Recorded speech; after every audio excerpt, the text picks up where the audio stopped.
Olá, sejam bem-vindos a mais um episódio do Pod 3. E hoje a gente mudou o nosso cenário aqui, a gente veio para um ambiente novo. A gente foi convidado para gravar esse episódio no Arena GPL. Fomos convidados pelo Eloy, pelo Guilherme aqui. E hoje o episódio vai contar com um pouco da história deles, que com certeza tem uma marca muito presente aqui no mercado de Goiânia. Primeiramente, dar as boas-vindas, Eloy, Guilherme. Sejam bem-vindos ao nosso podcast. Obrigado. E para nós é uma grande honra poder contar com a participação de vocês. Igual eu falei agora há pouco, vocês realmente têm uma história muito relevante aqui no mercado de Goiânia. Não tem como estar aqui em Goiânia e não saber quem que é a GPL e o que vocês já fizeram. Então sejam bem-vindos. Obrigado. É uma satisfação receber vocês aqui no nosso espaço Arena GPL. Vamos bater papo, vamos conversar. Isso aí, vamos bater papo. Vamos começar. Eu queria muito ouvir, assim, eu lembro de pequeno. Pode falar. Só pedir para as meninas. O pessoal que está também interagindo aqui, acho que aí tá batendo contra. Turma, vamos gravar o podcast aqui agora, assim, bem, sem silêncio mesmo.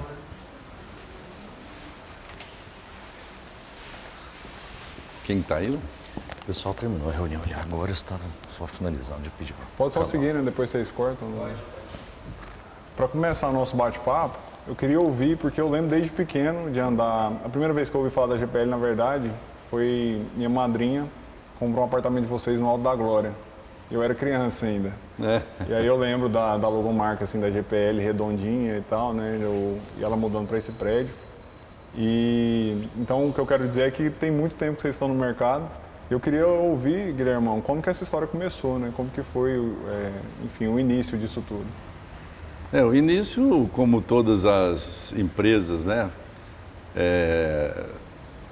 Do século passado, né? Ali na virada dos anos 80 para 90, a gente começou sendo construtora, né? Construtora de obra pública, de obra privada, de serviços terceirizados. Então, era uma empresa pensada para ser, desde empreiteira, a obra por administração. Então, esse empreendimento específico que você fala já é ali no início de 2000, 2002, é o Arco do Triunfo. Arco do Triunfo, exatamente. Arco do Triunfo. Então, é um produto que tem uma história muito legal, muito bacana, porque é um produto em que a gente incorporou meio que já no risco do pós-incol, né? Que foi ali em 98, a nossa cidade sofreu muito com o advento da Incol, né? Ficamos aí alguns anos bem... Sem confiança, né? Sem confiança, com uns players que faziam um papel muito ruim também afundaram junto com a Incol. Mas todo lado ruim tem um lado bom, né? É que o mercado de Goiânia mesmo, ele se profissionalizou e se fortaleceu muito depois desse advento de Incol e outras empresas que atrapalhavam muito o mercado. Então veio um momento muito bom. Nesse início aí, só para falar do Arco, é o Arco do Triunfo mesmo, ela ainda mora lá, né? Por isso que eu lembro do nome também. Como que era nessa época para se incorporar? Porque eu imagino que da questão da Incol e tudo, o acesso ao crédito era diferente. Você formatar a parte de funding de um produto desse devia ser completamente outro jogo, né? Não, era outro mundo, né? Outro mundo totalmente diferente. Assim, o que a gente fazia, por exemplo, aqui na T62, lá no início, em 93 e tal, eu fiz o residencial, nós fizemos o residencial Gaibu, que fica ali na T62. O que era a maneira de a gente fazer? A gente fazia um produto programado, né? Era um planejamento. Então, você planejava ali entregar o produto em 30 meses, você planejava uma poupança, né? Para vender uma poupança para as pessoas. Então, o produto tinha que ser autofinanciado. Certo. Né? E isso foi assim até o advento da fidúcia, da lei da fidúcia, que veio ali em 2004, né? Que deu segurança quando a lei da fidúcia acontece, os bancos, que antigamente, qual que é a mudança? Os bancos não entravam nesse jogo, porque o risco era muito grande. Então, você tinha que ter os empreendimentos autossustentável, né? Vendia e o comprador, o próprio fluxo e dinheiro do incorporador, você fazia um bem bolado ali. E junta a mãe, a tia. Vamos embora, né? Mas com o advento da lei da fidúcia, banco já olhou para o mercado, como o mundo inteiro, né? O mercado imobiliário é muito, né, muito forte e tem a estruturação feita através de funding de bancos. Nós começamos a experimentar os grandes bancos, Bradesco, Itaú, Santander, na época, puxou um pouco a fila, porque tinha uma cultura muito forte na Espanha, né? De funding, de mercado imobiliário.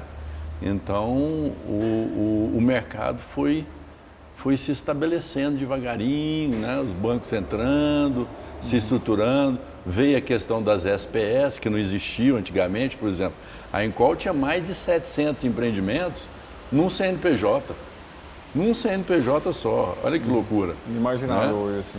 Então, quer dizer, esse case da Encol fez com que o mercado se estruturasse também, né? Para minimizar risco. Quer dizer, cada SPE é um SPE. Né? A estrutura é independente, né? Ficou empresa independente e o mercado foi se profissionalizando. Ficando mais seguro, né? E se você for olhar, nós ainda somos uma criança, né? Porque nós estamos falando aí de os primeiros empreendimentos financiados em Goiânia, já veio ali dessa fase 2005, 2006, então menos de 20 anos, né? Começou essa estruturação, essa questão toda. Ainda somos neném. E Guilhermão, vou voltar só um pouco antes. Você é engenheiro civil? Engenheiro civil. Engenheiro civil. Então logo que você saiu, você já começou a pegar a obra, é isso assim? Saiu da faculdade e começou a pegar a obra? Não, quando eu saí da faculdade, eu fui trabalhar numa empresa goiana. Né? Eu estagiei na Encol, trabalhei muito tempo de estagiário na Encol, lá na rodoviária, né? Rodoviária de Goiânia. Então, eu tive uma escolinha lá na Encol. E depois eu fui trabalhar numa empresa goiana. E aí tive uma história, né, nessa empresa. Aí eu saí para montar a empresa ali na virada dos anos 90, né? Início dos anos 90. Isso confirma parte de uma tese que eu tenho. Porque Goiânia é um mercado diferente dos outros no sentido da quantidade de boas incorporadoras. E eu sempre imaginei que isso tinha a ver na verdade, com o fato da Encol ter sido aqui. Porque a Encol foi uma escola de muitos dos empreendedores, né, que estão no mercado hoje atuando. Eu sempre falo isso, assim, falo muito pro Eloy também, que a gente tem uma dívida, a engenharia brasileira, né, e tem uma dívida muito grande com a Encol, porque a Encol foi uma escola muito forte, impressionante. Quem conhece a história da Encol, é impressionante a força da engenharia, né, da Encol. Assim, obras icônicas, desenvolvimento, a tecnologia, né, que empregava na época. Então, assim, a Encol realmente é um case bacana. E Goiânia bebeu dessa água bem, né, porque a gente, Pedro Paulo era a pessoa daqui de dentro, a diretoria da Encol praticamente 80% eram goianos, né?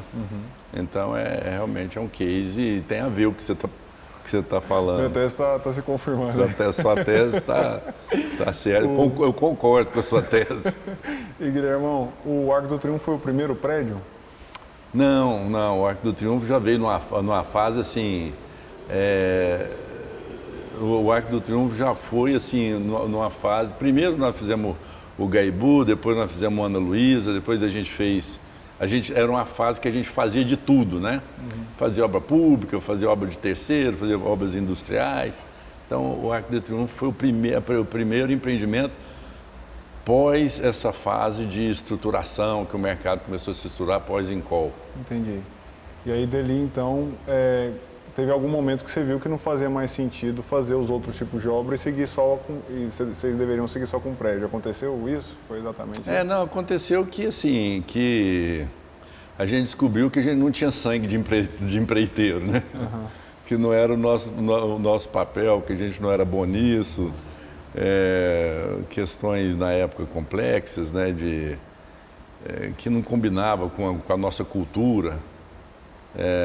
Então a gente abriu mão e fomos focar mais em empreender mesmo. Certo. E dessa história, assim, quais os empreendimentos que hoje você olha para trás e que você tem muito orgulho de ter feito, assim, se você for separar 2 deles? A gente tem cada empreendimento é um empreendimento que a gente assim tem um carinho por uma época muito grande, né? Nas suas dificuldades, né? Uhum. Então eu lembro eu levando o Eloy, ainda menino lá, concretagem de laje, né? Da laje lá no Almare, junto com o Thiago, né? Uhum. Do Maia. Quer dizer, era um produto muito desafiador, porque eram 2 torres ali no Parque Flamboyant, que ainda não tinha o parque, né? Então isso aí já foi uma primeira, não era SP, era SCP, né? Que a gente fez com a Terral. A Terral na época nem era Terral, era Later. 2004, 2005. Então o Almare foi um ícone na época de um produto assim, foi a primeira parceria nossa com a Adão, né? E na SCP você entrar na figura de sócio oculto e como que era? Porque a SCP ela tem isso, né? Sócio participante e sócio ostensivo. Exatamente. Então assim, era essa estruturação, era a GPL que carregava a Later como dentro do SCP. Ah, entendi. Sabe? E a gente desenvolveu e fez esse empreendimento junto aí.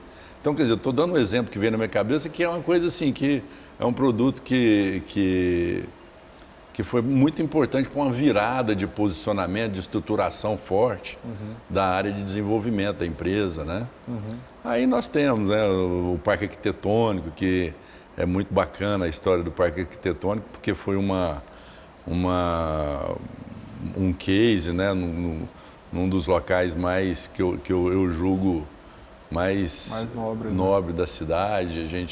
Acho que a gente conseguiu o intuito de fazer realmente um produto atemporal, né? Uma arquitetura atemporal. Mais voltado para o clássico ali, né? Assim, né? Muito assim, divulgada a nível de Brasil. A gente é muito lembrado aí pelo produto, pela própria, né, desenvolvimento e a qualidade do produto. E tem um item lá que foi um diferencial enorme, até hoje em Goiânia não tem outro produto que trouxe. Na época vocês foram ousados de trazer, que foi o elevador para carro, não foi isso?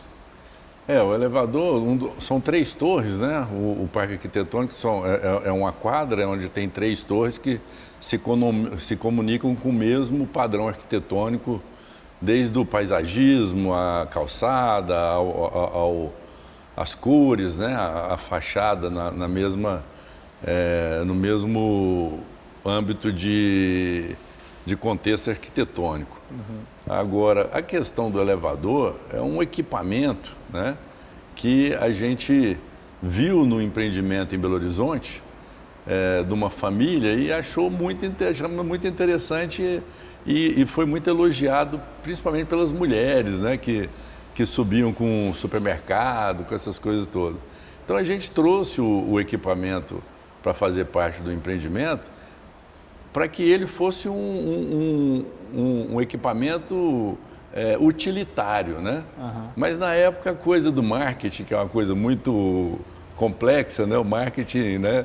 O Eloy está aqui, né, na área do marketing, ele sabe que tudo que a gente direciona, às vezes pega uma força muito grande, né? Uhum. Então, naquela época, coincidentemente, a Porsche estava lançando um empreendimento em Miami com garagem, né?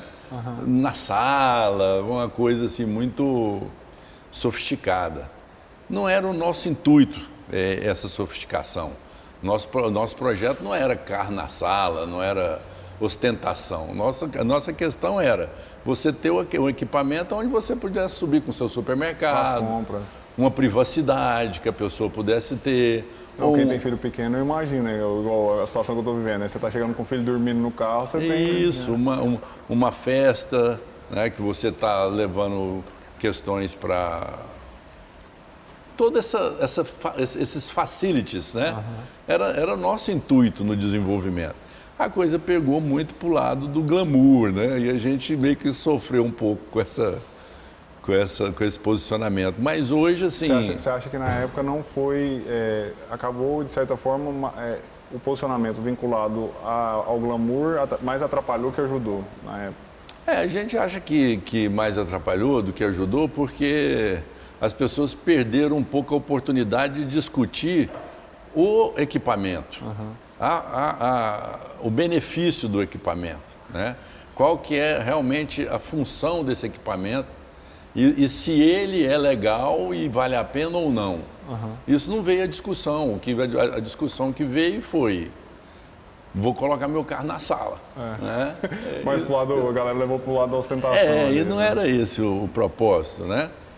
Então, mas hoje a gente só tem feedback bacana, a gente só tem elogio enquanto ao elevador, e é um elevador super seguro, super tecnológico, resolve muito bem a logística e é um case, né? Para a gente é muito bom. Agora mesmo a gente estava lá no ENIC em São Paulo, na FEICOM, sempre tem esse bate-papo aí a respeito do Victoria, né? Que é o elevador.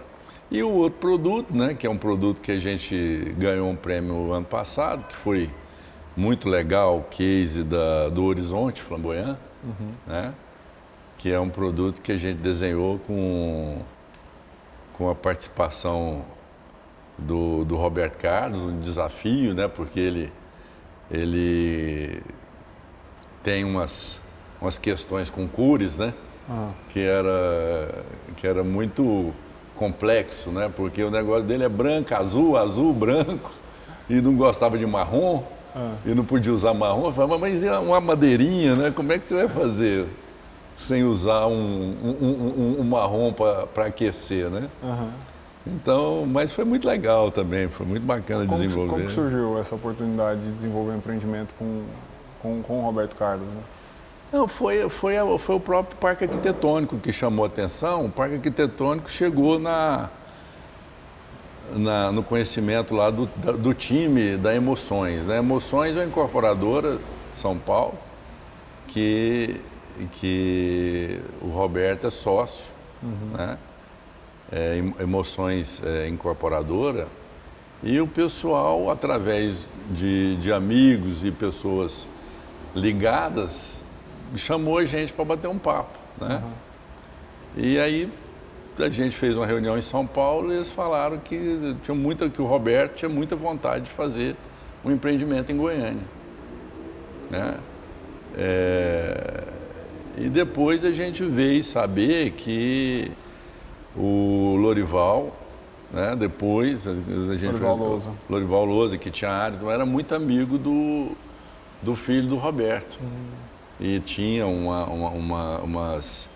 relação próxima, e ele tinha um carinho pela cidade muito grande. A gente foi, né, estreitando as condições de uma área mais icônica, que era a vontade deles, né? E de fato ali, né? E quando a gente viu a possibilidade de realmente desenvolver com eles, a gente conseguiu ser audacioso, né? Porque eu falo que o Horizonte antes de tudo, ele é um empreendimento audacioso, né? Que a gente conseguiu desafiar o Alexandre, né? O Alexandre Leite, que é o arquiteto, o escritório dele, a fazer um produto que também desafiou muito a nossa engenharia, né? Porque é um produto que a gente teve aí muitos profissionais envolvidos, bastante profissionais envolvidos na concepção, porque é um empreendimento que tem muita tecnologia dentro dele, né? um produto desafiador. Então, são produtos que a gente olha com muito carinho, mas o que vale mesmo é o Trip, que é o da agora. Que é o da É o vez. que nós temos que... Vamos falar dele também. Eu queria comentar um negócio que o Guilhermão comentou aqui, não, porque eu levava o Eloy lá na laje, né? Eu também fui vítima desse golpe aí, viu, Eloy? Meu pai também me levava, quando eu ia brincar, final de semana a gente ia brincar nos morros de areia lá da obra que meu pai tinha. E na verdade era uma estratégia que a gente não sabia, né? Mas que deu certo para mim, deu certo para você. E hoje a gente está inserido aí no mercado imobiliário, né? Isso. Então, voltando para a parte dessa história, desde pequeno você tinha esse costume de ir às obras, então, com seu pai? Eu acho que assim, a GPL eu lembro dela, eu não lembro dela aqui acima na T10. Assim, quase nenhuma recordação, mas eu já tenho muita memória dela ali Cidade empresarial. Na cidade empresarial. Eu não sabia que você já tinha na cidade empresarial. Eu lembro de estar menino lá e tem recordações mesmo da gente estar visitando. Lembro demais dessa vez que a gente foi lá no Almário, com o Thiagão, nas lajes. Então, é algo que acho que cresceu junto comigo, né? Eu sou um pouco mais novo que a GPL, mas eu sou o filho mais novo, na verdade, né? GPL é o filho mais do velho. meio. Mas sempre tivemos essa vivência e acho que assim, o observar e o espelhar vai fazendo parte, né, do dia a dia. Acho que essa é uma formação que acompanha pela relação, né, que eu tenho com meu pai desde sempre. Sem dúvida. E o seu envolvimento, né, com a empresa em si, com os empreendimentos, foi desde sempre ou teve um momento ali que você se afastou? Vamos lá, essa é uma história assim, bacana de contar. Hoje, principalmente, né, olhando como foram os passo a passo, acho que tudo na vida você às vezes não entende no momento, mas você vai entendendo depois e fica muito bacana, fica muito legal quando você tem essa clareza. Né? A minha história, na verdade, acho que com a GPL, com a engenharia, ela não foi sempre muito calma e nem foi uma escolha óbvia. Foi uma escolha óbvia no primeiro momento, mas não no segundo. Tive essa vivência, né, de estar participando da empresa, de estar vendo algumas coisas da empresa desde menino. E quando eu fui decidir ali fazer uma faculdade, eu optei primeiro por fazer uma administração em São Paulo.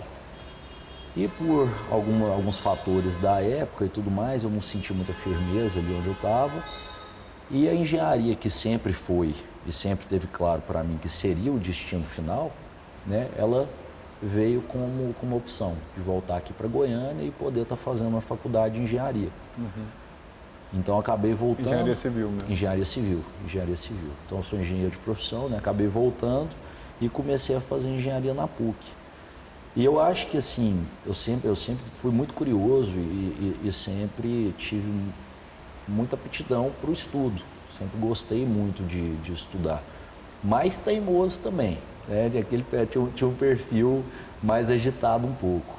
E eu acho que, como outros adolescentes também, né? Hoje a gente entra na faculdade, na minha opinião, muito novo, sem estar ali preparado para saber o que está acontecendo. Sem maturidade, às vezes, principalmente para escolher, né, o que vai fazer. Para aprofundar primeiro, para entender o que você vai estar vendo ali, né? Ver se é o caminho ou não.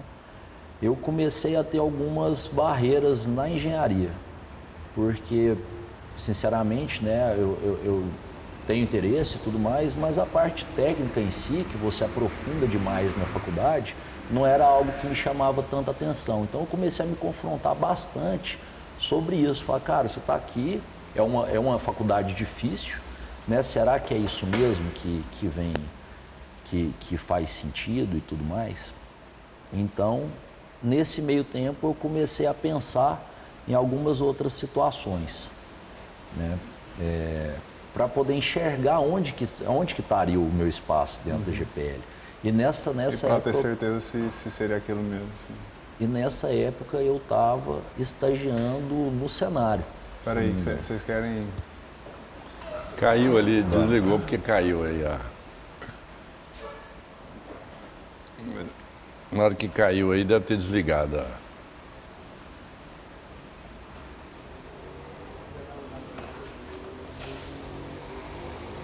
Você fez PUC, né, Eloy? Fiz PUC. Fiz PUC, formei. Foi na época que eu tava lá, então. Cara, certeza. eu entrei em 2014, 2. Foi na hora que caiu aí essa... Não, eu ainda tava lá, sim. Tava. C94? 94. Aí Você é eu idade do rei. formei em 2019. Finalzinho de 2019. Mas vou contar esse aqui.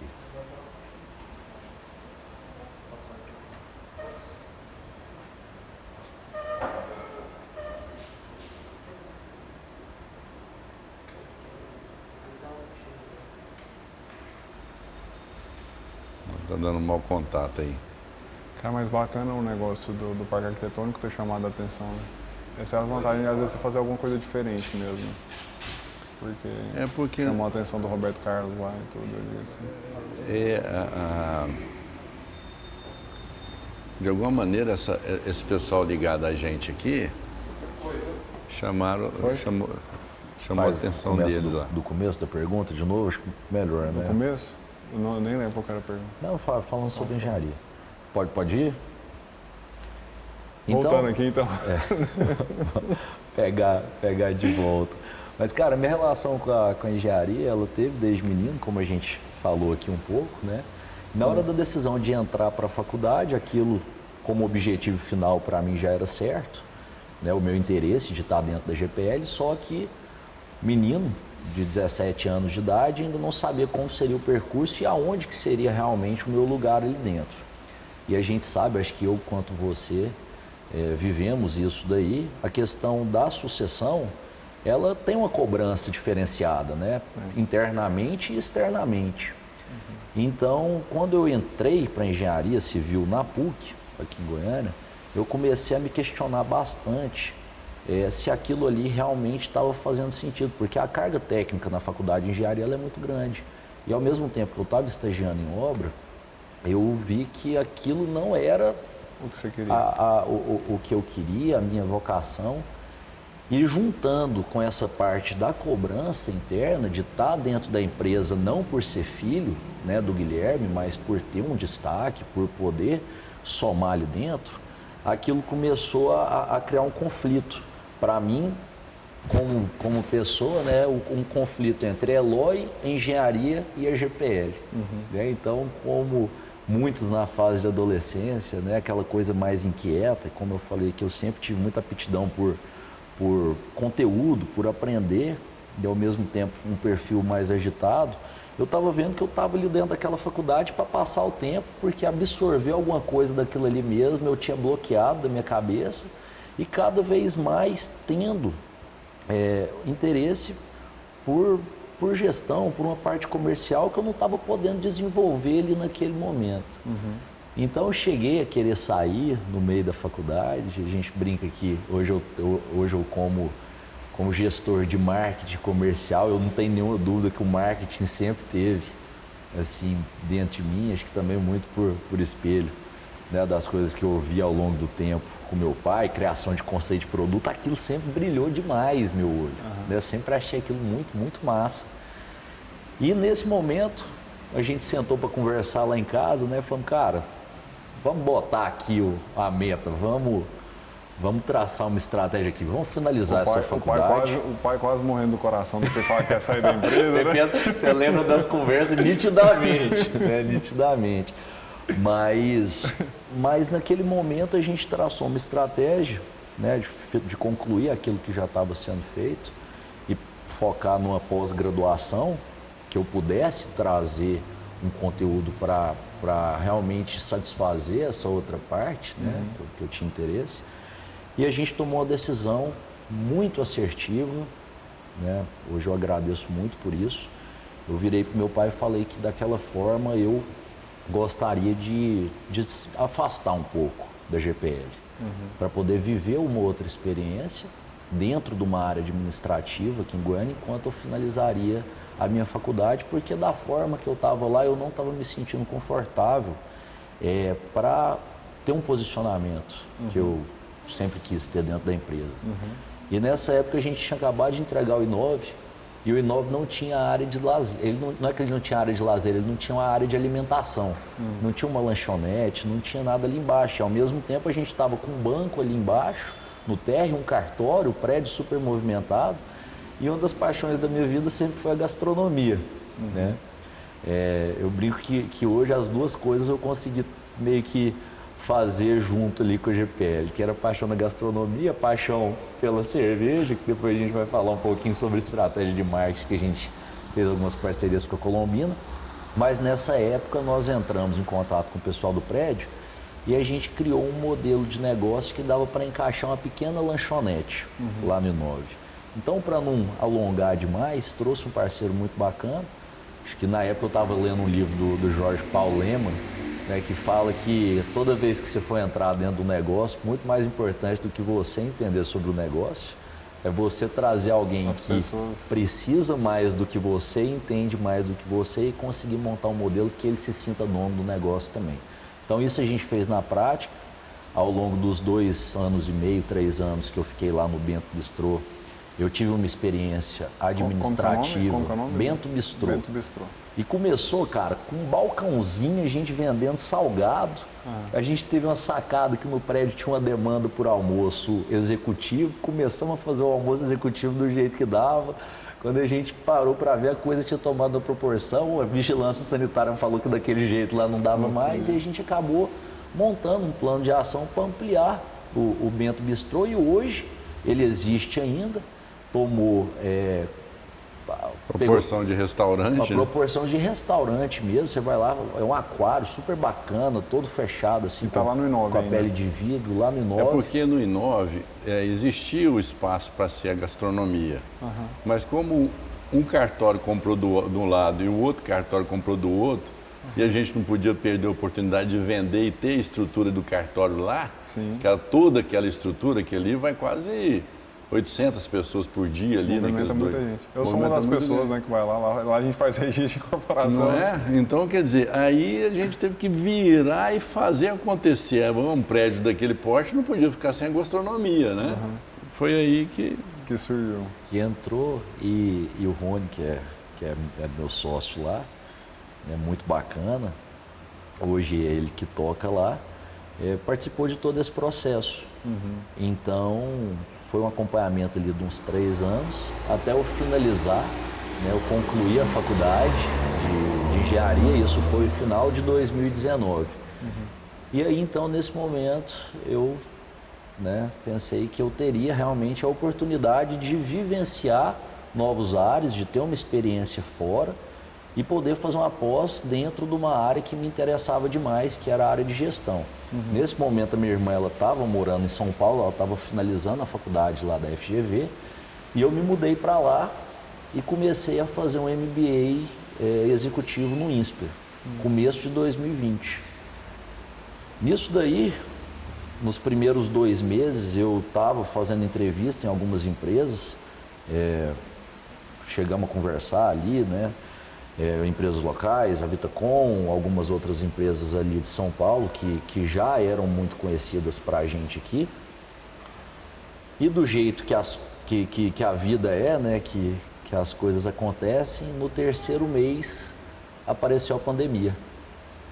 Então ninguém sabia o que era aquilo naquela época, né? A gente não sabia efeitos, né, o que ia ser ou não. Eu estava convicto que eu ia ter 2 anos, que é o período ali do meu MBA, para poder estar morando em São Paulo, para vivenciar o mercado de São Paulo, poder ter algumas experiências lá e depois poder trazer tudo isso aqui para Goiânia.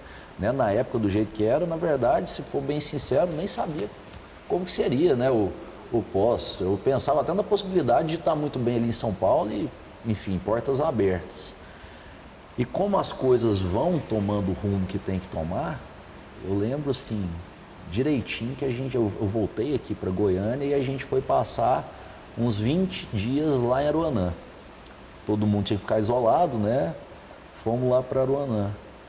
E nessa época, cara, veio muita reflexão assim na minha cabeça mesmo, porque a GPL estava no momento em que a gente estava sem o departamento de marketing.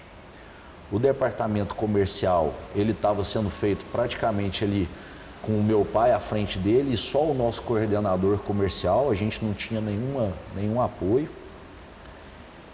E pareceu que tudo começou a se encaixar para eu realmente tomar um posicionamento que eu poderia ter um destaque assim dentro da empresa. Eu lembro direitinho, eu lembro do meu pai falando para mim nessas confusões, né, de engenharia e tudo mais, que você gosta mesmo daquilo que você entende mais do que os outros, né? Ou seja, que é daquilo que você mexe. E nesse momento eu consegui enxergar a coisa no macro e eu pensei para mim assim que isso eu poderia fazer, às vezes não melhor do que outra pessoa, mas que eu poderia colocar um pouco da minha personalidade naquilo. E aquilo ali brilhou meu olho mesmo.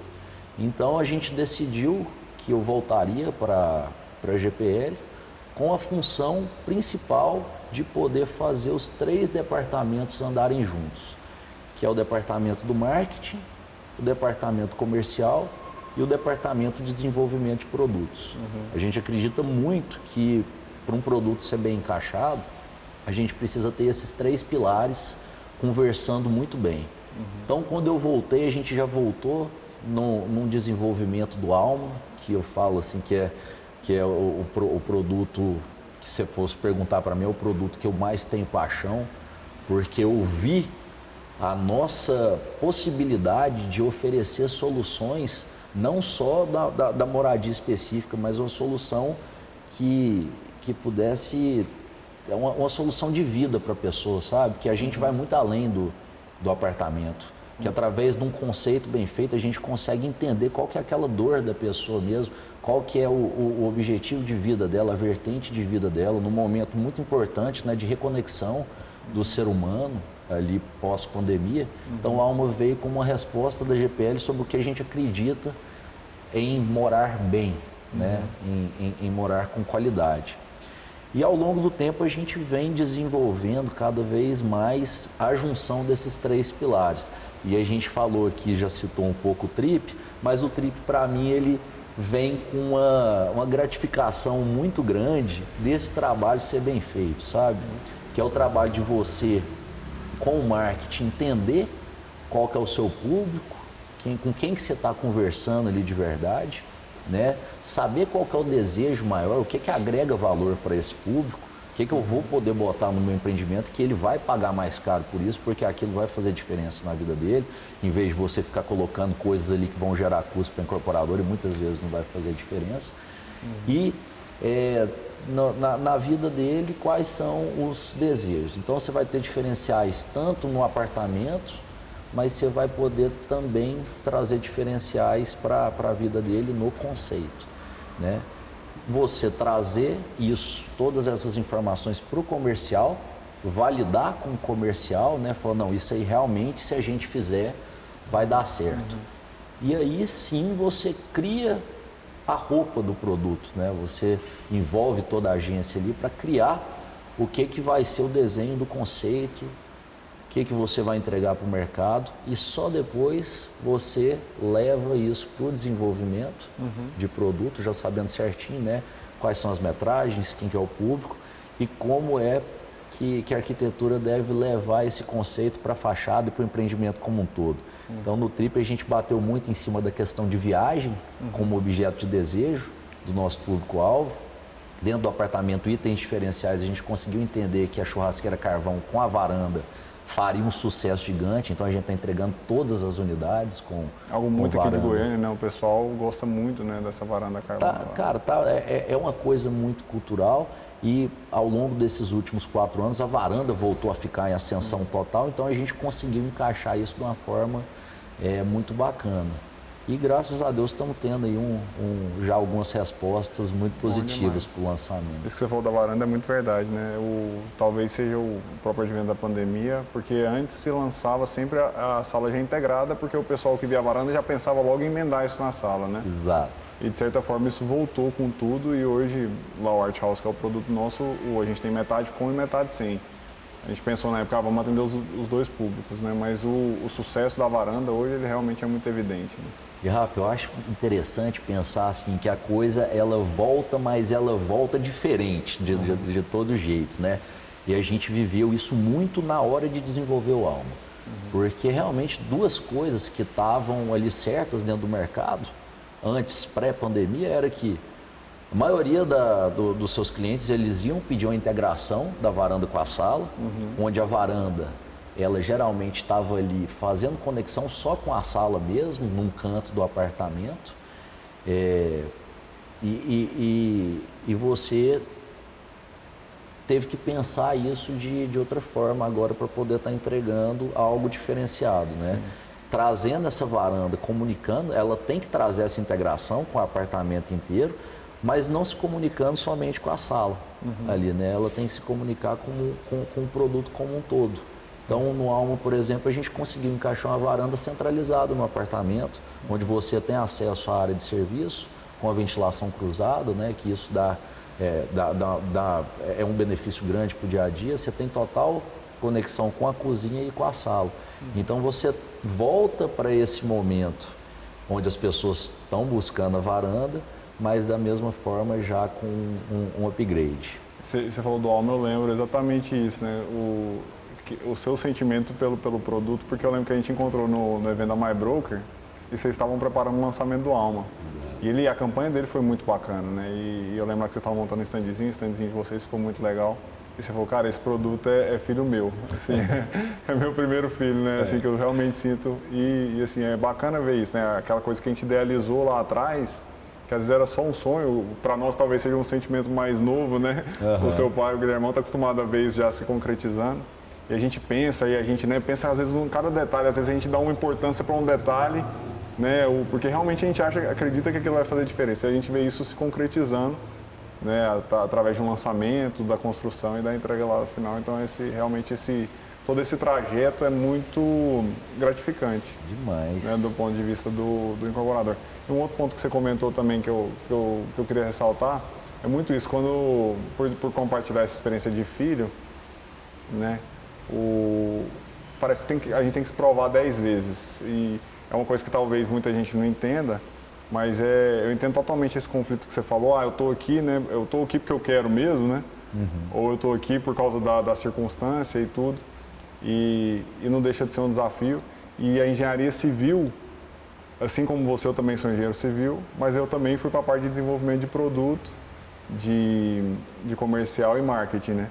Então, assim, é meio que você vai, engenharia civil na faculdade, você está aprendendo sobre obra, e quando você vê, na verdade, eu falo, hoje eu sou muito mais corretor de imóveis do que engenheiro civil, né? Mas o tanto que a bagagem de lá ela é importante. Sim.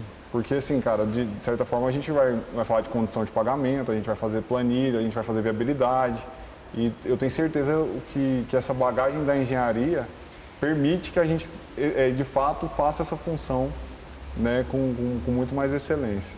Então, coisas que às vezes acontecem coisas que parecem que são desconexas, mas no final realmente tudo por isso que é muito bacana, né? Quando a coisa começa a ficar mais clara, assim, você vai vendo cada fase, vê os porquês, os desafios daquele momento. E acho que o bacana, na verdade, mesmo é isso, né? Se você pudesse ter a maturidade que você tem hoje há um tempo atrás, você não teria ela hoje em primeira mão, né? Então... Exatamente. Mas você sabe que tem uma coisa, assim, que a gente vivencia na história. Eu sempre falo desse curso, né, que eu fiz ainda na idade de vocês aí, até mais novo, quando eu trabalhava na Pirâmide. Teve um curso, um consultor que veio em Goiânia e eu fui participar dessa imersão, que foi no SESI ali do setor universitário. Então, o bacana é que ele difundia isso, né? Falava assim, olha, se você está focado, se você busca, o universo conspira a seu favor. Né? O universo conspira a seu favor. Então, quer dizer, o caminho vai aparecer desde que você seja, né, atuante, que você esteja no foco, que você esteja na busca. O caminho vai aparecer, né? Então, quer dizer, nessa questão do andar, né? Isso serve para todos, né? Todas as pessoas que estão no início de carreira, né? Muita gente, às vezes, entra por caminhos que acaba que lá na frente, né, e arrepende de não ter sido mais, assim, Insistido mais. Né? Consistente, acreditar mais, né? Saber que as coisas não acontecem, né? Do dia para a noite. Nem do dia para a noite, nem de qualquer maneira, né? Depende de você pegar o remo, remar, né? Prestar atenção. Né? Então, quer dizer, no caso seu, no caso do Eloy aí, que vocês têm uma história um pouco parecida, no sentido de desenvolvimento, o Eloy no sentido do marketing, do comercial, né? De abraçar essa questão, de entender o jogo da empresa, a necessidade, né? Tudo tem um porquê, né? Tudo tem um porquê. Então, quer dizer, nós desestruturamos a parte de marketing da empresa até por uma questão de uma experiência que a gente teve no lançamento de um produto e que eu vi que o nosso marketing estava muito aquém do que deveria ser, exatamente na época da mudança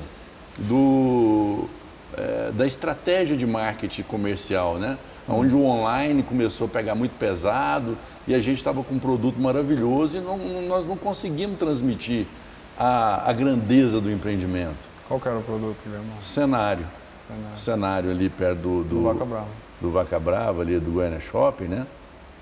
Um produto muito diferenciado, um produto muito bacana. Nos dá muita alegria até hoje, assim, a qualidade do produto, o produto em si, maravilhoso. E a gente tem um acesso do salão de festa, né, separado. Eu Sim, lembro de ir no stand dele ali. Né? Um salão de festa espetacular. O produto oferece muito para quem mora lá. Assim, a gente tem feedbacks maravilhosos do produto e nós não conseguimos transmitir. Então eu senti que a nossa estrutura precisava de fazer um rebrand, né? Fazer uma reengenharia em tudo aquilo ali. Foi um momento muito marcante e nós tivemos essa felicidade de estar, né? De viver essa história junto, de projetar junto, falar, podemos fazer isso, podemos fazer aquilo, mas para fazer precisa da sua dedicação, do seu comprometimento, da sua, né? De você falar que estamos juntos no jogo e tudo mais. Ele entrou para poder realmente abraçar essa questão e costurar, e desde as pessoas que nós estaremos envolvendo ali, foi interessante, porque buscamos pessoas de volta, buscamos pessoas novas, quer dizer, fizemos um time novo, né? Um time para poder pensar da maneira que a gente estava, até criamos um espaço diferenciado na empresa, né? Para acomodar esse jogo aí. Entendi. Então tudo pensar, abrindo assim uma conexão, acho que aquele espaço lá ele foi o primeiro embrião aqui do Arena, né? Para ver assim como a história ela foi se desenvolvendo ao longo desses últimos 4 anos, tem muita coisa bacana. É um espaço mais criativo, é assim? A gente fez um espaço para poder fazer a junção desses 3 pilares aí, como eu falei, né? A gente trouxe o marketing, o comercial e o desenvolvimento de produto. Então tem que ser mais descontraído mesmo, tem que ser e por incrível que pareça, como boas coisas, elas geralmente, né, as grandes coisas ali que a gente vê, Vale do Silício e tudo mais, elas acontecem na garagem do pessoal, né? Foi um espaço que a gente conseguiu reformar a garagem que tinha lá atrás na GPL para poder fazer esse espaço criativo. Entendi, foi a Apple de vocês, então, né? A Apple nasceu lá na garagem. Embrionário demais, né? Mas vamos ver onde ela chega. E aí, você tocou nesse assunto do Arena aqui, Eloy. E aí, como que foi? Da onde que surgiu? É porque vocês trouxeram aqui coisas diferentes, né? Que não se via. Porque normalmente as pessoas falariam que é uma central de decorados, mas aquele dia que eu tive aqui, você me explicou que é muito além disso. Acho que a gente pode começar até falando um pouco, Rafa, que o Arena ele serve para isso aqui, sabe? Para a gente poder contar de uma forma mais intimista a história da nossa empresa para os nossos clientes. Começa daí. Eu acho que o sentimento que a gente tenta passar desde o momento que o nosso cliente ele entra ali naquela porta é de já ter uma familiaridade com a nossa empresa. Então, para poder contar um pouco, né, de como a coisa foi acontecendo, esse local aqui ele já está na GPL há alguns anos. A gente fez o lançamento do Citizen aqui, isso aqui foi o stand de venda do Citizen, e depois nós fizemos o stand de venda do Bliss, fizemos o lançamento do Bliss aqui também. E nessa procura por ter um posicionamento comercial mais sólido, um posicionamento de marca que a gente gostaria de ter na cidade. A gente passou por uma mudança, né, no ano passado, por um reposicionamento da marca da GPL. A gente começou a pensar no que seria mais interessante, no que seria mais parecido com a nossa cultura mesmo, com a nossa personalidade. Se seria ir com o Ricardo Paranhos da vida, se seria pegar outro local. E em todas as conversas que a gente teve, né, nas conclusões que a gente chegou, a gente observou que esse aqui, na verdade, é um local especial demais, né, onde a gente pode ter uma visibilidade maior. E a gente começou a ter uma imersão no que poderia ser feito de diferente aqui para condizer com o momento que a gente estava vivendo. Né? Um ambiente que ele não tem um espaço tão grande assim para a gente fazer uma central de decorados, e eu acho que esse também nunca foi o nosso objetivo. Então a gente começou a pensar em quais os pilares que tinham que estar aqui dentro do Arena para a gente poder fazer transcender esse momento que a GPL estava vivendo. Primeira coisa era ter, né, um ponto comercial onde a gente poderia gerar bons negócios. A gente queria fazer algo para poder fomentar o nosso setor, o nosso mercado, através de discussões, de fóruns, né, de coisas nesse âmbito. A gente vem abraçando cada vez mais a tecnologia. Eu acho que, né, você também está muito ligado nisso daí. Então, a tecnologia para solucionar questões que antes elas não estavam sendo tão simples assim. E com isso tudo a gente veio modulando a Arena. Então aqui a gente parou para observar o que poderia ter um desfalque dentro das centrais de decorado. Né, onde que aquela experiência do cliente ela poderia ser melhor, porque no final das contas a gente tem isso aqui tudo, né, para poder ter um tratamento melhor com os nossos clientes, sejam eles os corretores ou os clientes finais. E como a gente dá muito valor na questão do conceito dos prédios, acho que a gente falou muito sobre isso aqui, né? O nosso objetivo é poder impactar a vida inteira da pessoa, pelo que ela vai ter dentro do apartamento, mas pela representatividade que o prédio vai ter também. E eu tenho certeza absoluta que quando a pessoa ela entende isso, ela se identifica com o produto, a venda ela é feita de uma forma muito mais fácil. O trabalho do corretor ele é bem facilitado. Então eu observei que muitas vezes os clientes estavam entrando dentro dos decorados, dentro das centrais de decorado, sem ter passado por essa imersão no produto primeiro, sem entender aonde que ele estava pisando. Né? Existem profissionais de excelência, existem corretores que conseguem fazer uma apresentação muito bacana ali numa maquete, mas eu tenho certeza que isso pode ser feito de uma forma muito mais impactante. Mas para você ver que é uma dor, só interrompendo o raciocínio, que eu acho que tem muito a ver com o que o Guilhermão falou, de às vezes a gente pensa tanta coisa e a dificuldade nossa é que isso chegue lá na ponta, né? Então, assim, o produto tem vários detalhes, ele tem um conceito bacana, ele tem uma história bacana, ele tem diferenciais e às vezes a dificuldade é fazer isso chegar lá, né? Exatamente. E aí a gente viu que a gente poderia mudar um pouco esse roteiro. Acho que ainda não chegou o momento da gente falar concretamente, assim, de se lançar sem decorados. A gente sabe que isso já é uma realidade já há algum tempo em alguns locais, né? Mas a gente tem que trabalhar com a cultura existente. Então, a gente tomou um posicionamento de trazer as salas de imersões aqui para o Arena e daqui ser o primeiro passo da jornada, da jornada do nosso cliente.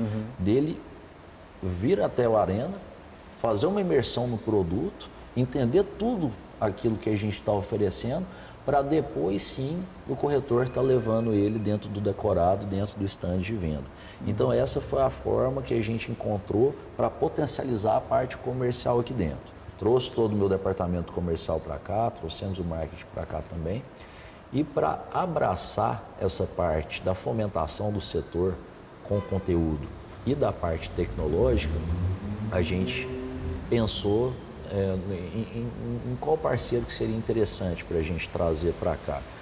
Eu converso com muitos parceiros, né, do mercado. No começo a gente tinha uma ideia de trazer um restaurante, alguma coisa assim para dar movimento, mas o restaurante, na verdade, eu acho que ele só joga contra o incorporador.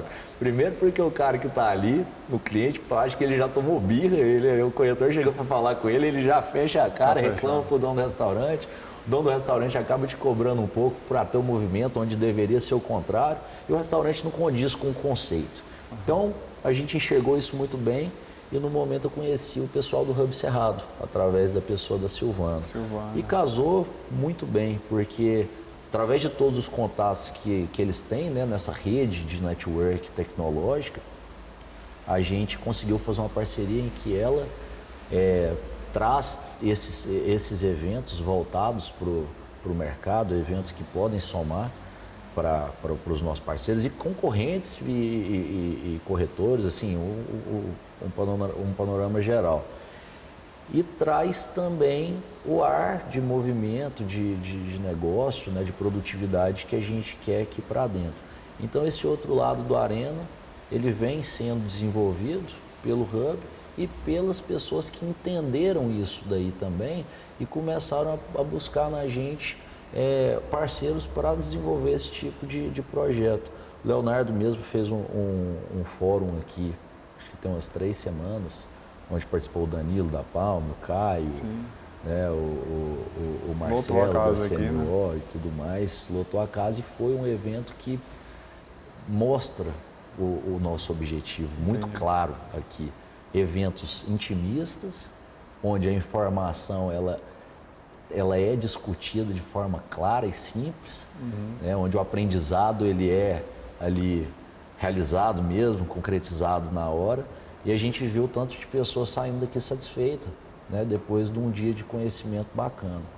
Então a Arena ele engloba isso tudo. Eu gosto muito de falar do Arena no sentido assim da frase assim que é um espaço de se criar conexões, né, com o propósito de transformar a maneira que a gente relaciona com o mercado imobiliário. Essa é um resumo que eu gosto muito, porque a gente meio que construiu, demoliu, construiu de novo, aquele negócio de decorado, né? Constrói, demole, né? Investe para um dinheirão. Sim, a gente falou, poxa, mas não pode ser assim, né? Então, é uma casa para ficar, né? É a nossa casa, é o nosso espaço comercial, de relacionamento, e é isso, criar experiências, né? Através do relacionamento e da tecnologia. Então, a gente vem com uma pegada, assim, de realmente doar esse espaço, né? Entrar com o espaço, a gente abrir nosso espaço para a gente poder discutir o mercado, trazer as conexões que vão impulsionar esse mercado. Porque no fundo está uma crença. Qual que é a crença? É o que todo mundo pergunta para a gente quando eu estava lá em São Paulo semana passada, então o pessoal falou, o que é que acontece com Goiânia? Né? Porque nós somos o terceiro mercado do Brasil hoje. Em volume?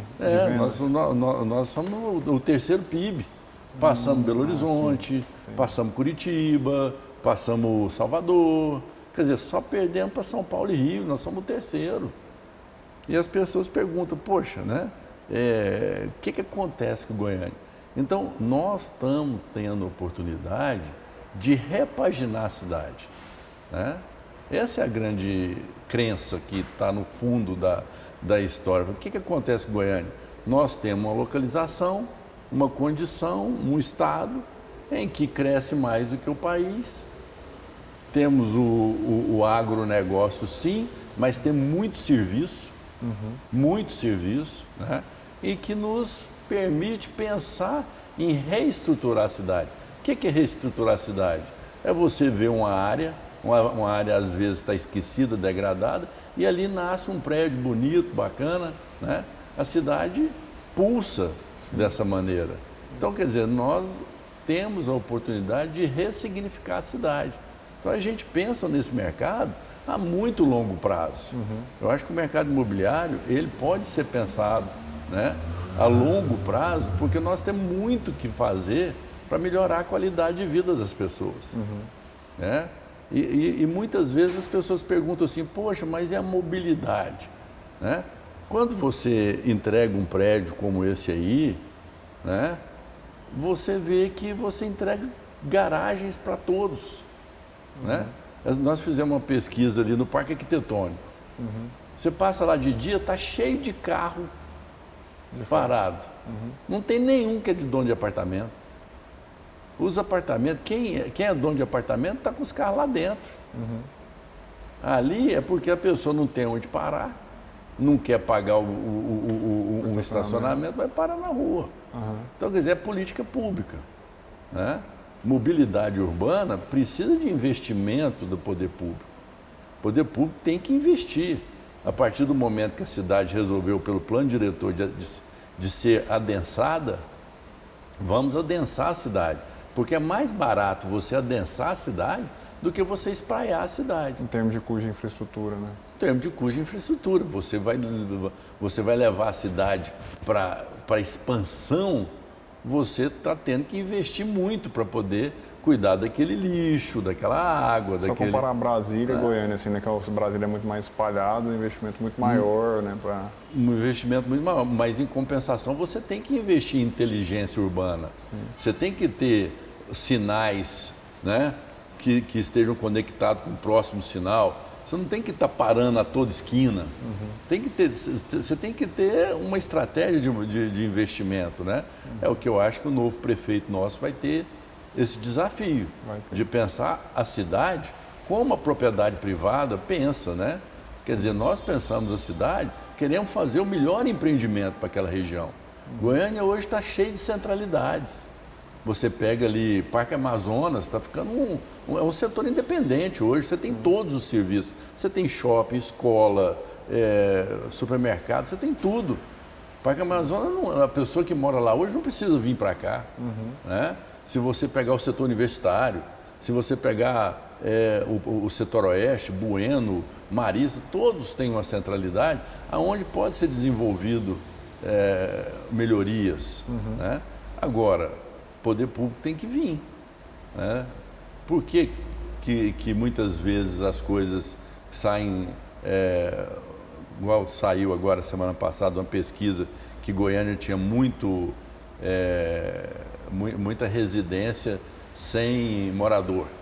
Não sei se você viu isso aí. Né? Aí a gente estava analisando. O pessoal fez a pesquisa, a maior base da pesquisa é setor sul e centro. Lógico, o setor sul e centro não tem vida.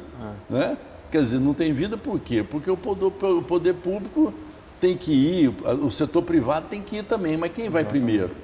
O público com os incentivos, né? Que é o que sempre deu certo nesse formato. Não adianta, o setor público, se não investir no centro, o setor privado fica com medo de ir, né? Fornecer moradia, porque tem certeza que tem gente que está querendo morar lá, mas tem que ter, né, qualidade. Sim.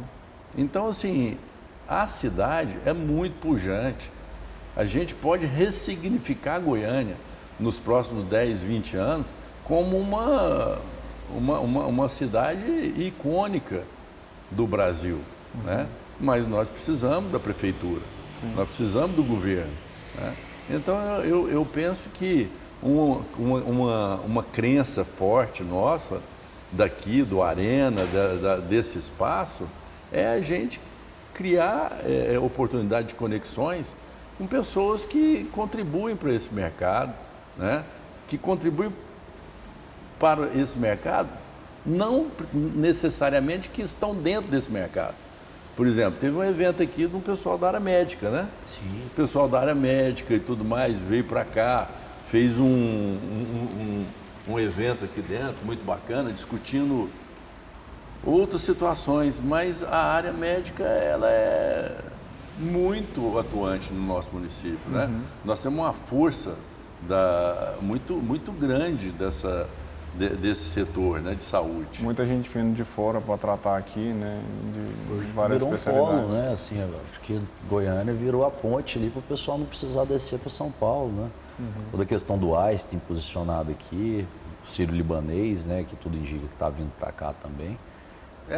As pessoas que vêm do norte, né, o norte, o nordeste, o próprio Mato Grosso, tudo mais, eles enxergam Brasília uma cidade com dificuldade. Brasília é uma cidade mais cara, é uma cidade mais difícil de se locomover e é uma cidade que não abraça muito as pessoas nesse sentido. O pessoal se identifica muito com Goiânia. Muito. Porque Brasília, adoro Brasília, acho Brasília uma cidade assim, maravilhosa, mas é uma cidade diferente, né? E Goiânia não, Goiânia é uma cidade onde as pessoas se sentem bem porque é uma cidade multicultural, né? Aqui tem o sulista, tem o nordestino, tem o nortista, tem o mineiro, aqui a cidade já é multicultural, né? Ela é nova, né? E ela é aberta, então assim, realmente a gente tem uma cultura realmente de acolher, né? Eu vejo isso. Quantas pessoas vêm de fora, tem surgido isso, né? Pessoas vêm de fora trabalhar aqui e acabam ficando. Né? E esse setor de saúde é um setor que abraça e dá essa tranquilidade, porque são bons serviços, são bons profissionais, bons hospitais, né? Clínicas, né? Eu acredito muito que esse é um diferencial muito forte da cidade, que é o diferencial da área de serviço, né? Não só da área de saúde, mas também da área do direito, né? Do direito, de vários serviços. O agro, principalmente, você vê. Eu estava vendo a produção. O PIB de Goiás no agro, nós estamos em 6º lugar, né? E 2º lugar é São Paulo. 1º lugar é Mato Grosso, com o dobro do PIB, mais do que o dobro do PIB do 2º lugar. Entendeu? Então, quer dizer, o agro no Mato Grosso é tão forte que o PIB do agro é o dobro de São Paulo e mais um pouquinho. Mas aonde que está a gestão de todo esse negócio? Aonde que está a gestão, nós vamos falar aqui do JBS, de um Monsanto, de uma Sangoban, uma série de empresas que elas se estabelecem em Goiânia. Sim. Entendeu? A gestão, a estratégia, por causa dessa nossa logística, né? Essa nossa logística aqui, que a gente é o elo, né, do 2º lugar, São Paulo, com o 1º lugar, Mato Grosso, tem que passar aqui. Tem que passar aqui na nossa cidade. Sim. Então isso tudo nos dá uma condição muito especial. Sem dúvida. Né? Então a gente tem uma oportunidade aqui de pensar a cidade e pensar as oportunidades de negócio para os vários segmentos, desde o segmento da Minha Casa Minha Vida ao alto padrão. Né? Cada um dentro da sua tendência, dentro da sua característica, né? Cada incorporador, você diz, cada incorporador dentro e é eu particularmente tenho uma admiração muito grande por essa turma, essa nossa turma, né? Porque Goiânia é um palco de competência. Sim. Né? O pessoal, assim, temos operadores aqui que são realmente muito capacitados, né? Nós temos a indústria da construção, do desenvolvimento aqui do mercado imobiliário de Goiânia, ela é hoje admirada no Brasil inteiro. Né?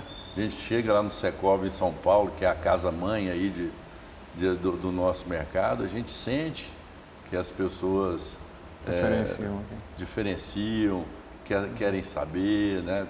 São interessadas no nosso mercado, o que acontece aqui com a gente. Muitas vezes a gente eu tive essa experiência, assim, de às vezes a gente vai para fora, né, buscando referências, né, e aí a gente fala, mas cara, em Goiânia, assim, a gente não está perdendo, né, assim, em muitas coisas, hein? Porque eu acho que a gente tem que buscar referências fora e tudo, lógico, a gente tem que trazer coisas novas, mas às vezes mercados que a gente tem a impressão que por ser de fora estão à frente, a gente vai ver que Goiânia às vezes está dando show, está entregando muito mais, está dando show de marketing, de produto, né, de desenvolvimento.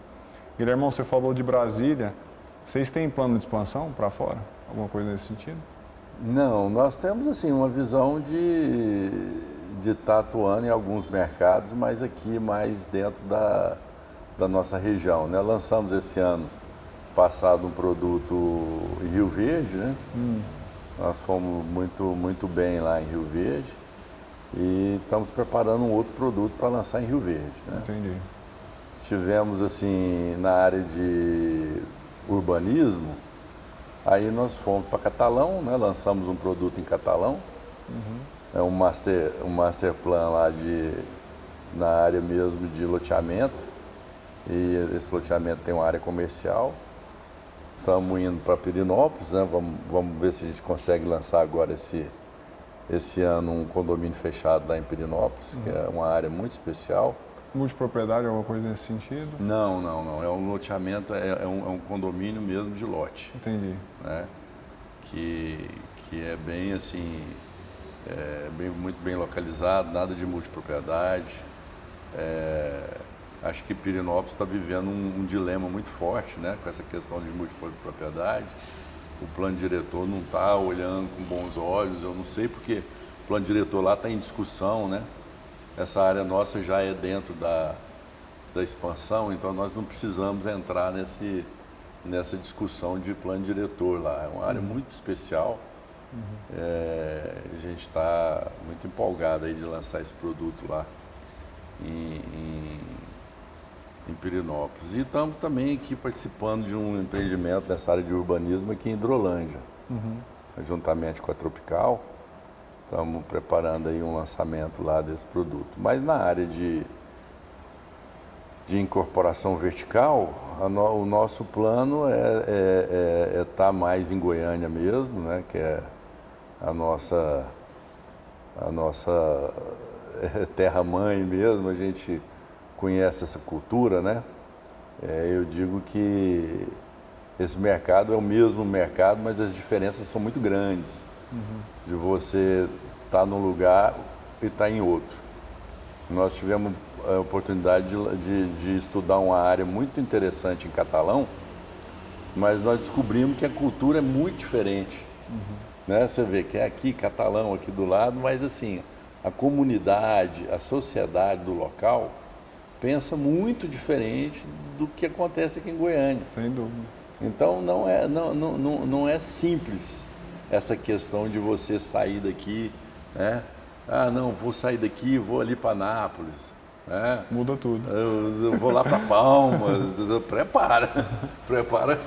prepara para poder surfar uma onda que às vezes é muito diferente. Sem dúvida. Sabe, assim,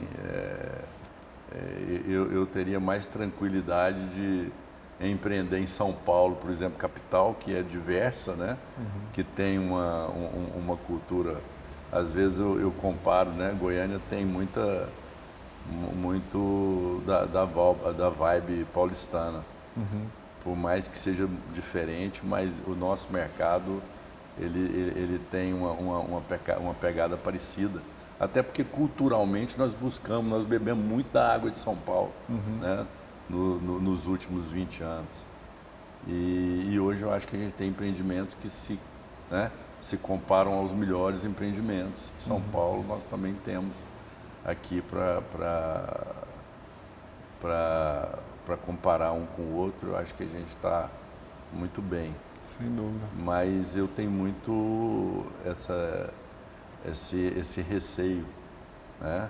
A gente acompanhou no boom imobiliário ali do ano ali na fase 2008, 2009, 2010, até de 2007 a 2012, apesar que o mundo tenha vivido a crise do subprime, né?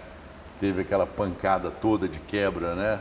Dos bancos na Europa, nos Estados Unidos, nós estávamos com esse gás no mercado imobiliário muito forte. Sim. Principalmente devido à demanda de anos e anos, né? Quer dizer, foram 10 anos da Encol, 97 a 2007, é um hiato onde muito pouco se produziu no Brasil. Né? Até porque a população ficou muito afetada com essa questão. Você imagina uma empresa que tinha 700 e tantos empreendimentos pelo Brasil inteiro, e grandes empreendimentos, né? Realmente a Encol era um case assim, que até hoje a gente assusta. E não existe referência, né? Porque não tem ninguém que ficou desse tamanho tão descolado dos outros. Né? Assim. Exatamente. Então, assim, a demanda era muito grande e os bancos entrando com força, fez com que o mercado desse uma bombada, né? E a gente viu as empresas grandes de São Paulo abrindo capital e indo para o interior, né? Indo para o interior. E tomando pau. Quer dizer, nós não temos um case, assim solidificado de uma empresa que deu certo naquele momento a estratégia, né? Grandes empresas não faliram porque eram muito grandes, né? Tem várias para a gente falar aqui, né? O Eli Horn, pegando essa linha, o Eli Horn, ele sempre fala que ele tem oportunidade, né? O maior erro que eu cometi foi exatamente nesse cenário que você falou. Quando a Cyrela abriu o capital, eu saí achando que eu ia dominar o mundo e eu fui, na verdade, dei com a porta na cara. Foi batendo, o que era o negócio? Cultura diferente. Cultura diferente. A pessoa queria entregar para aquela comunidade um produto que não era o que eles queriam e muitas vezes eles nem queriam. Muitas vezes. Foi um estudo que eu fiz em catalão, eles não querem. Não é? Eu tenho lá, foi me oferecida a melhor área da cidade, um negócio maravilhoso, mas eles não querem. Esse foi o resultado de uma pesquisa interna nossa, né? Uma pesquisa interna, quer dizer, nós dentro fomos lá pesquisar pessoalmente com os operadores imobiliários de lá. Falou, faz isso não, porque o pessoal aqui quer, né? Então não é só a força da empresa, não é só a força da estrutura, é toda uma cultura que envolve o local. E a pessoa tem que entender isso muito bem. Então, dessas empresas, muitas grandes se arrebentaram. Guilhermão, a gente falou essa questão, né, que o Eli Horn fala que esse é o maior erro dele. E trazendo um aprendizado aqui, qual que foi o maior erro do Guilhermão? Às vezes, assim, os maiores erros, eu acho que o Eli Horn, voltando ali, acho que o Eli Horn, assim, ele é um cara digno de ser, né, reverenciado também, porque se ele errou na estratégia, eu acho que ele errou acertando, porque ele se envolveu com várias parcerias competentes pelo Brasil e ele fez do limão a limonada, né? Diferentemente de outros que ficaram sozinhos e foram, né? E até hoje tiveram realmente que sair do mercado, outras fecharam as portas. Então, eu acho assim que talvez, né, o maior operador de fundos e dessa área nossa imobiliária, talvez, se não for nós temos MRV, temos uma turma muito forte, mas Eli Horn eu acho que se ele errou acertando. Certo, né? abriu as portas para fazer todas as parcerias. Exatamente. Né? Mas erros são naturais, a gente tem, né, erros no caminho. Às vezes o erro é aquilo que você não fez, né? O erro muitas vezes é aquilo que você deixou de fazer. Né? Então, eu acho que entre erros e acertos, a gente tem assim muito o que agradecer, né? Porque faz parte da vida. Eu não lembro assim nenhum erro gritante que a gente tenha feito para lembrar aqui no sistema. Acho que todos os erros servem muito de oportunidade de crescimento, né? Sem dúvida. De oportunidade de você se reposicionar, se redirecionar, né? Eu fui uma pessoa que logo no começo das SPS, fui uma pessoa de várias parcerias, né? Tive a felicidade de ser muito relacionado, né? Eu e o Ricardo, com o mercado como um todo. Vocês ainda fazem muitas parcerias, né? A gente tem as parcerias nossas, temos o pessoal, então quer dizer, as parcerias ensinam muito, dão muita, né, sustentabilidade para quem está num mercado instável, né, que a gente vive, né, um mercado que uma hora está lá em cima, outra hora está lá embaixo. A gente vinha aí eu falo 2012, 2013, 2014 o mercado afundou, né, vivemos um momento Dilma aí, que foram 4 anos, né, 2016, 17, 18, 19 foram anos difíceis, né? Juros Lá em cima. bem altos e o mercado como um todo muito travado. Como que vocês enfrentaram nessa época essa crise? Não, nós diminuímos a posição, né? Nós diminuímos a posição, ficamos focados mais no que a gente tinha garantia de que era factível de ser feito, fomos mais conservadores, e aí às vezes você tem um sentimento, né? De falar assim, poxa, poderia ter acelerado no momento em que a gente não acreditou tanto, né? Mas era um cenário muito difícil aquela transição do Temer, né? Sim. Quando O Goiânia passou ano sem lançamento, assim, né? Quase um ano, pelo menos. Eu lembro assim que não tinha nenhum lançamento. a gente ficava sem ter uma visão de futuro que desse para nós um mínimo de confiança de você ter né, aquele ímpeto de acreditar, porque nós empreendedores somos, antes de tudo, nós somos otimistas. Né? Sem dúvida. A gente tem que ser aquela pessoa que está acreditando, que está falando, ó, vamos fazer acontecer. Então isso é a base do empreendedor. E naquela época o cenário chegou a ficar tão ruim, né? Ficou tão difícil, que você não tinha, né, esse ímpeto E eu acho assim que acaba que a gente vê que as coisas acontecem, né?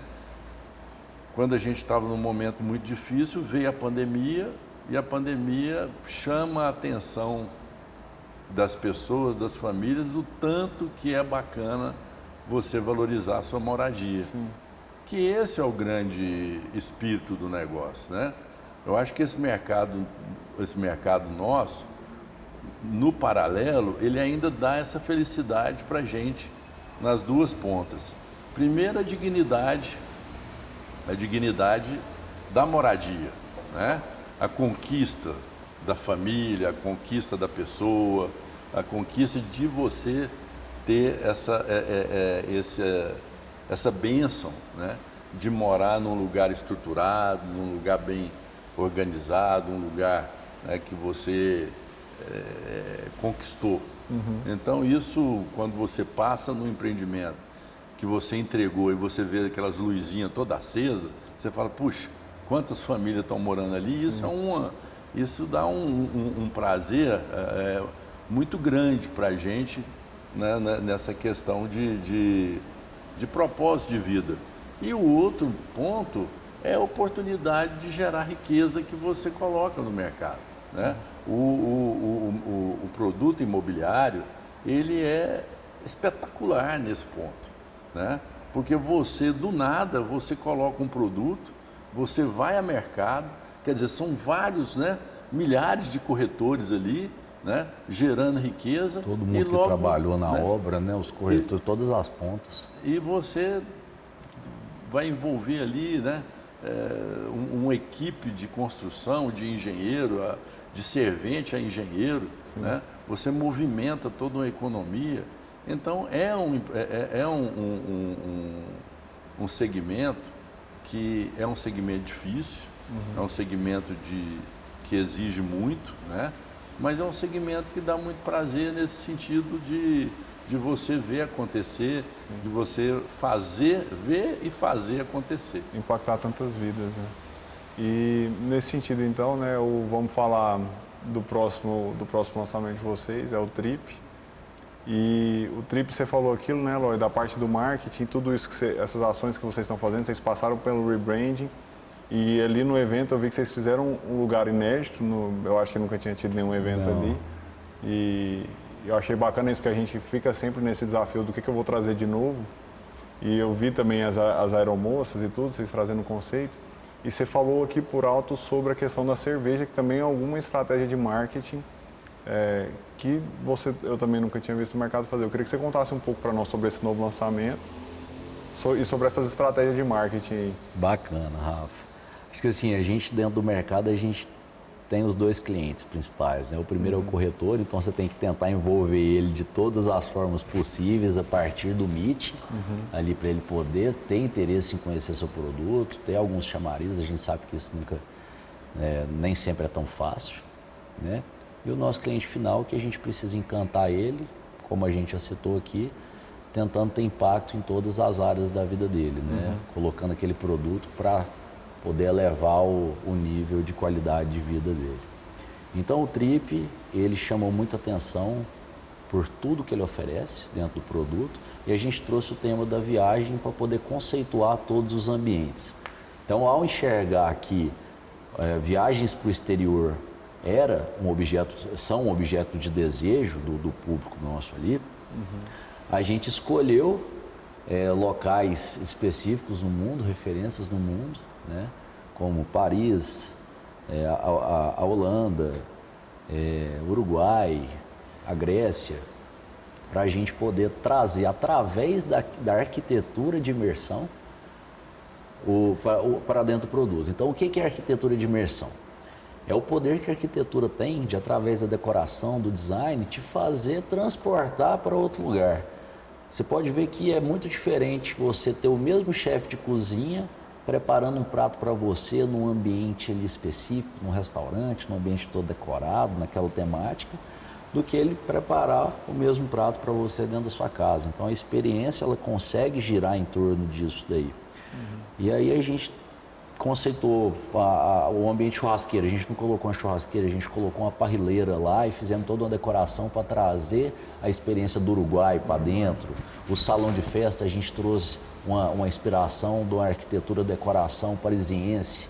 A Holanda, a gente pesquisou e viu que a Holanda hoje ela é o país que a população mais pratica atividade física. Relativamente, você tem a população mais saudável do mundo.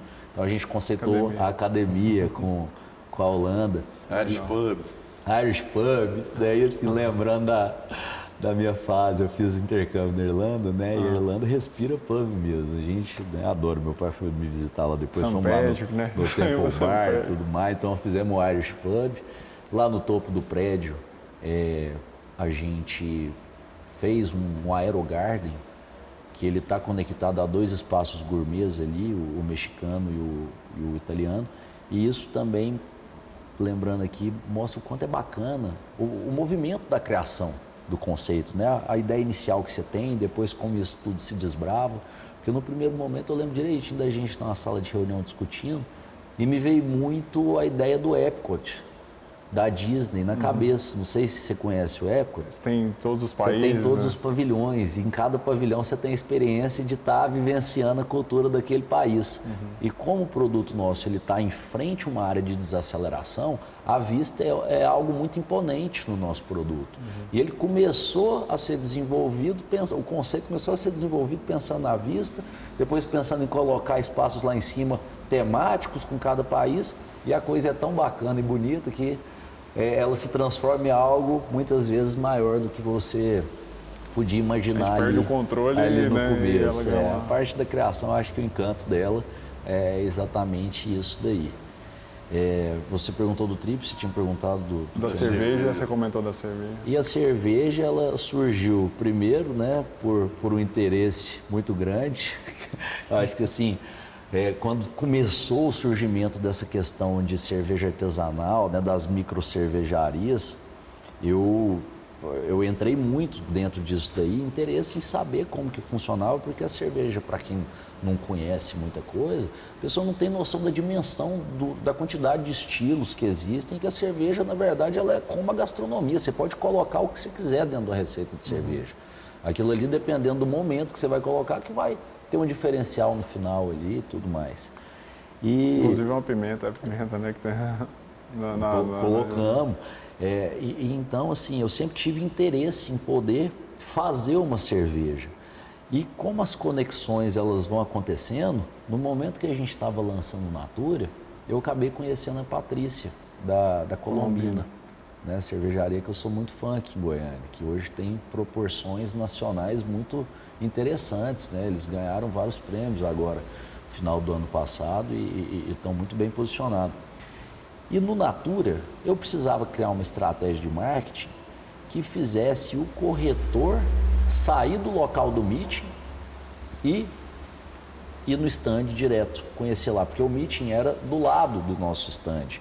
Então eu precisava aproveitar aquele momento, já que a gente já está tão perto, como que eu vou fazer esse cara, que muitas vezes está acelerado, sair num meeting que tem mais de 1 hora de duração, em vez de já ir para um compromisso dele, passar ali dentro do stand para conhecer. Claro que você tem um profissional que já tem um interesse, né, momentâneo naquilo, mas e os demais?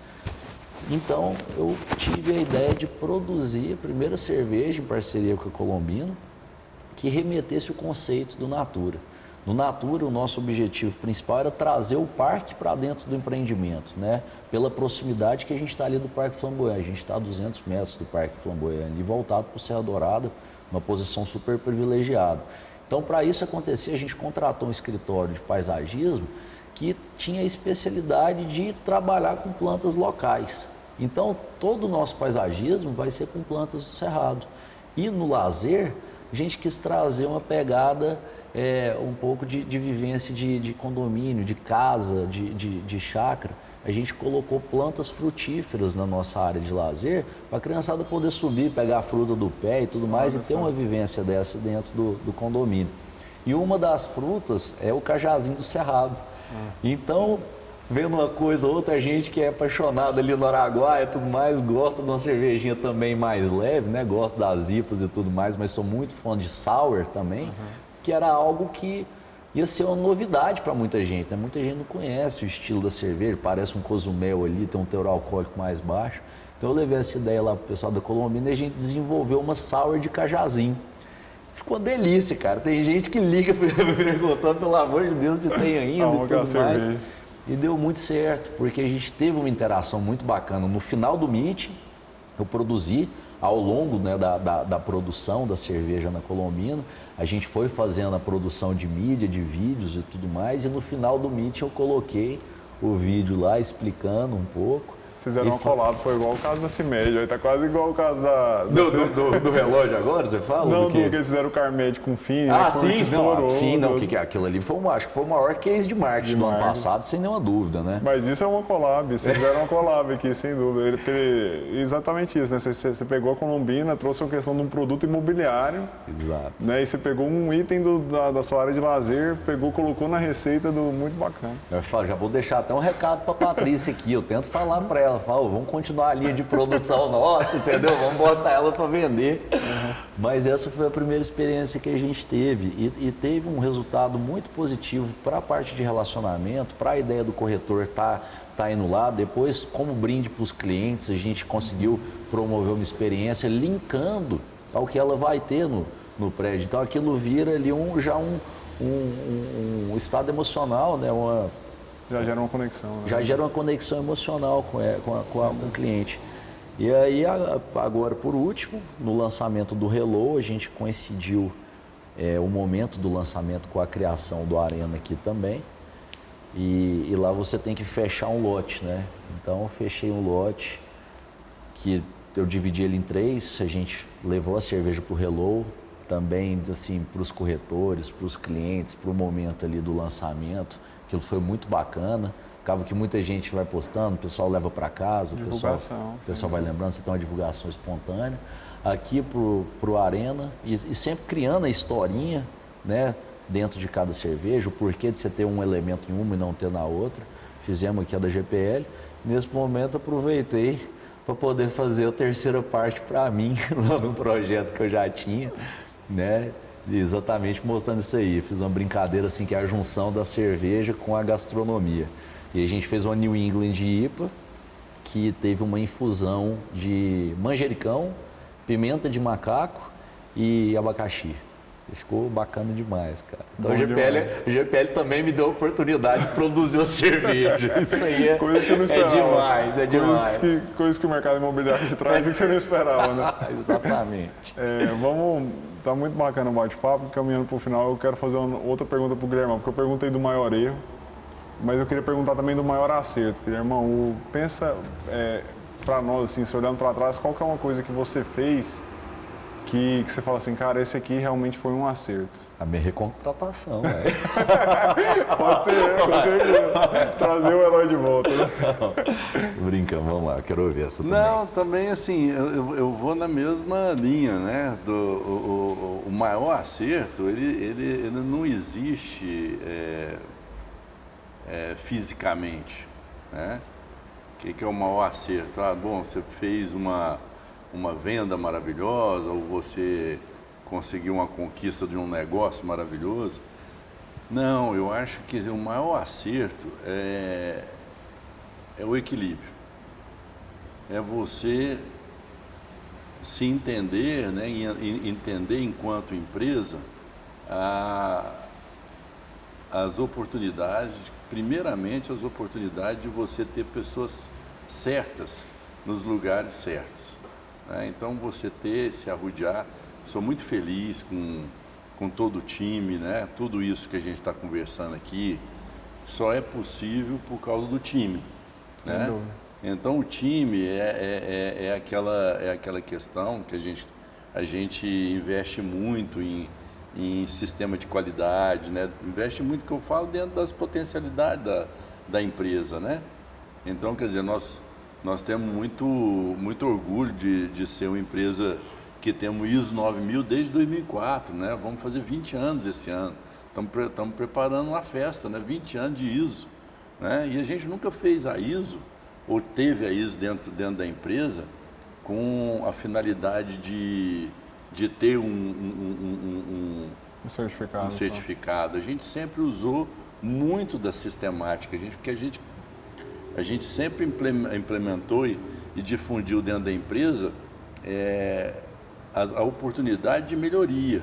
A oportunidade de melhoria que a gente estava buscando atrás. Se tinha erros, se não tinha erros, o importante era a gente vivenciar isso.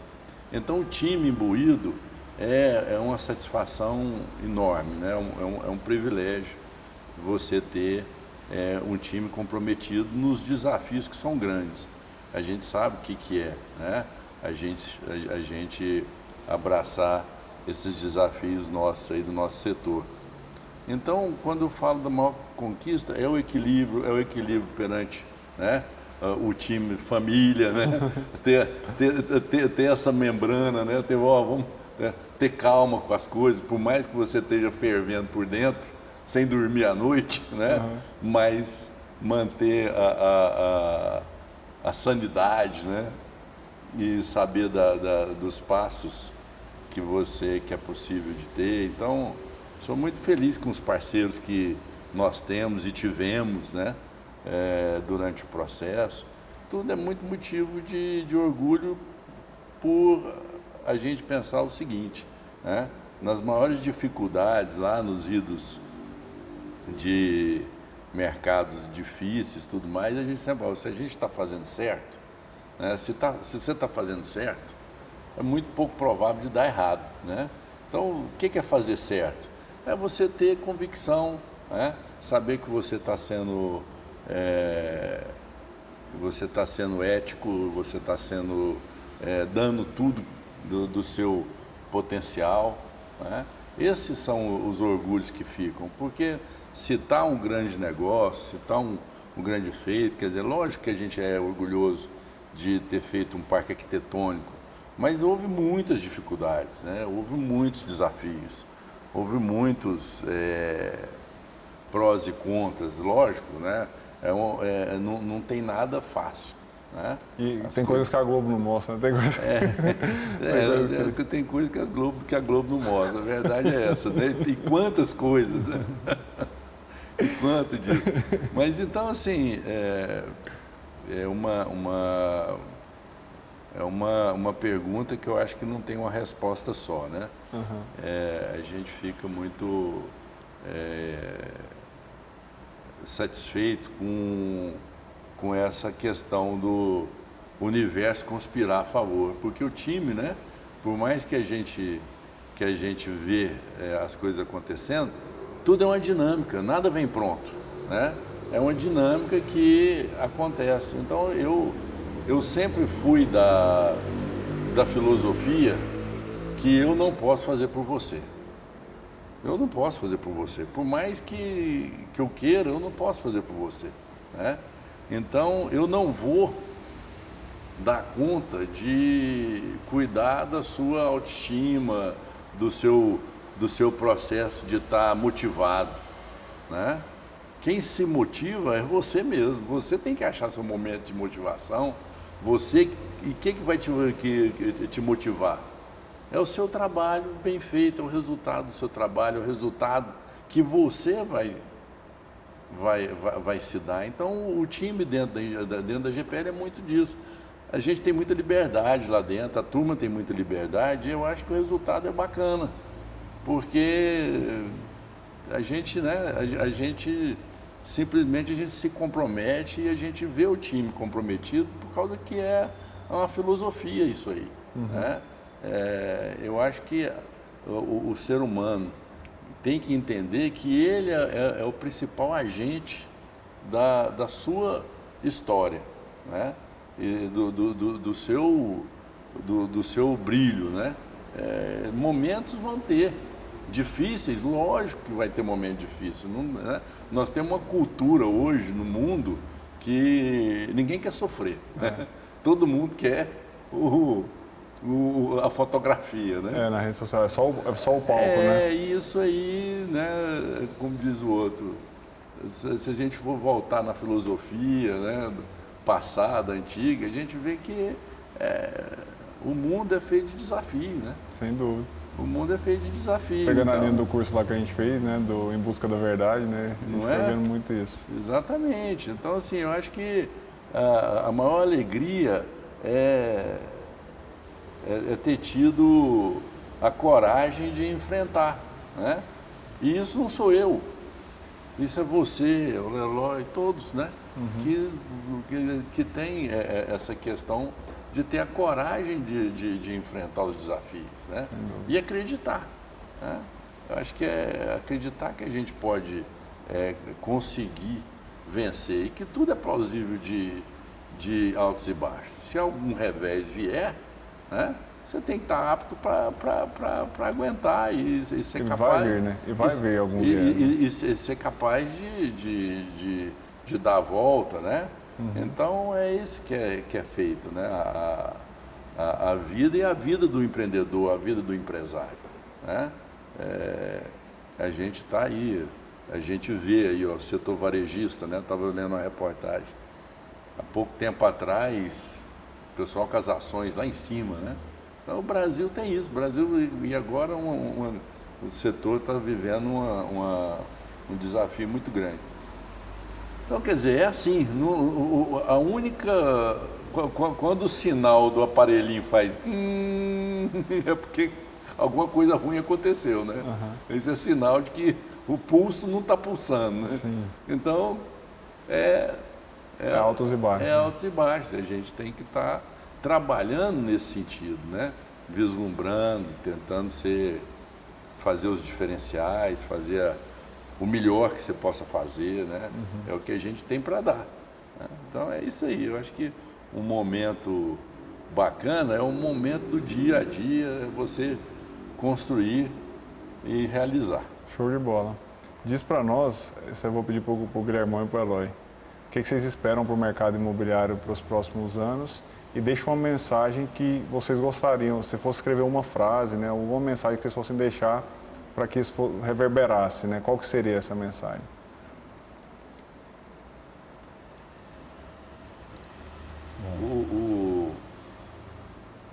No nosso mercado, assim, eu vejo que nós estamos vivendo um momento de muita incerteza, né?